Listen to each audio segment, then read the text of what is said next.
హరే కృష్ణ. శ్రీమద్భగవద్గీత నవమో అధ్యాయ అనగా 9వ అధ్యాయం. రాజవిద్య రాజగుహ్య యోగ. శ్లోకం 6.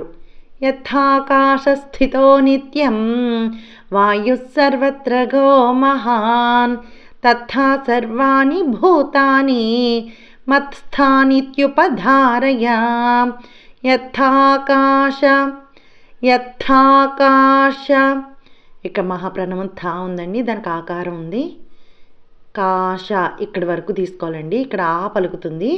యథాకాశ స్థితో సాకు పొల్లిచ్చి మహాప్రణవం థాకి కారవండి.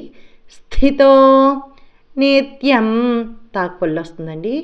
నిత్యం యథాకాశ స్థితో నిత్యం యథాకాశ స్థితో నిత్యం వాయు సర్వత్ర గో సాకి రాకి కూడా పొల్ల వస్తుందండి.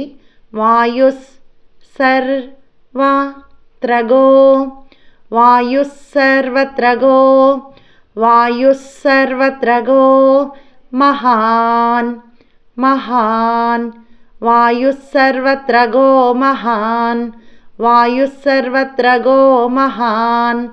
తథా మహాప్రణవం అండి ఇది. థా తథా సర్వాణి రాకు పొల్లిచ్చి వాకాకారం అండి. సర్వాణి సర్వాణి భూతాని భూతాని తథా సర్వాణి భూతాని తథా సర్వాణి భూతాని మత్స్థానిత్యుప మత్ స్థానీత్ సాకు పొల్లిచ్చి మహాప్రణవం థాక ఆకారం అండి.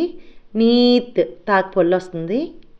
యుప మత్ స్థానీత్యుప మత్ స్థానీత్యుప ధారయ ధారయ మత్ స్థానీత్యుప ధారయ మత్ స్థానీత్యుప ధారయ.